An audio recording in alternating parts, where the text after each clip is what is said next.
Hey, what's up? It's Jim, and I just got back from the new film, The Rabbi's Cat. It's based on a graphic novel series by Joanne Sfar, and it's also co-directed by Joanne Sfar, who made his feature film debut making the film Gainsbourg. However, this is his feature animation debut with another director whose name I can't pronounce. The story about a cat who kills and eats a parrot and gains the ability to speak. His owner is, of course, a rabbi in 1920s Algeria. The cat, who doesn't have a name but loves to hang out with the rabbi's daughter. The rabbi tries to teach the cat religion because the rabbi's upset that the cat killed a bird and won't admit that he killed the bird after he gains the ability to speak. And they go on various adventures. There's a Russian painter who smuggles himself in a crate of books. There's Malka of the Lions who brings a lion. They go on a cross-continent trip of Africa.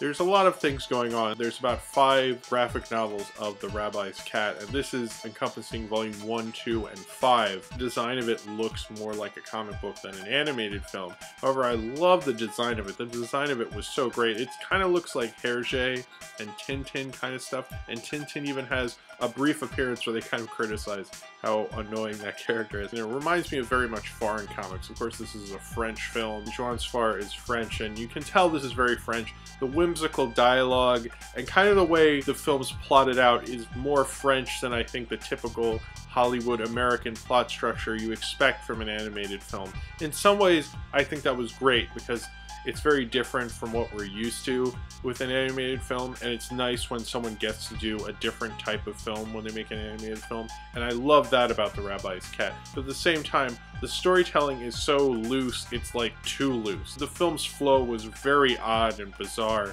and although it has quirky enough dialogue that you can forgive that a lot of the time, and the characters are so nice, and the character design's beautiful, and it's so colorful that I kind of forgive it, but at the same time I was squirming in my seat far more than I would have liked to in a film like this. It's not that I'm against an unconventional story structure, or that a lot of these stories don't have a big payoff. I mean, it kind of just ends. It doesn't end with a great revelation, but I really like it, and I like a lot about this film, and I probably will watch it again. All the voice actors I thought had a lot of personality, especially the guys who played the rabbi and the cat. The guy who played the cat, I mean, the cat just came alive. I mean, the design of the cat is so great. I love the design of the cat, and how they will sometimes change the animation style if it worked for the film, especially, if someone was doing a flashback, or there's a certain point where they go to a bizarre fantasy kind of location, they change the animation style.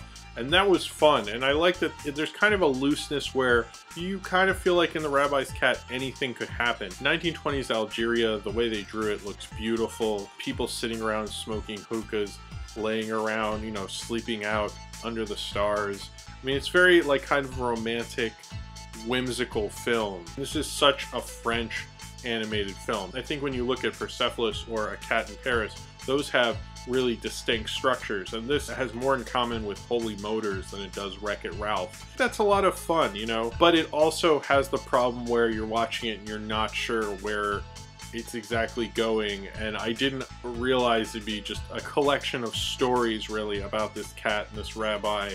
And the cat can talk for a little bit, then he can't talk, but he can only talk to certain people.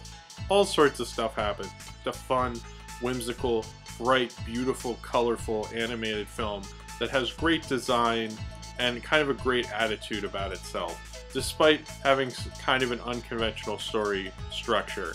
That kind of can be problematic. It's not my favorite animated film I've seen this year, but it definitely has kind of its own style to it, and I definitely can appreciate that. So if you have seen The Rabbi's Cat and you would like to talk about it, then comment below in the comments, and subscribe if you would like to. It's a rubber band, if you're wondering. Oh, I got you to do a video. Oh, it's very mischievous. She could be in A Rabbi's Cat.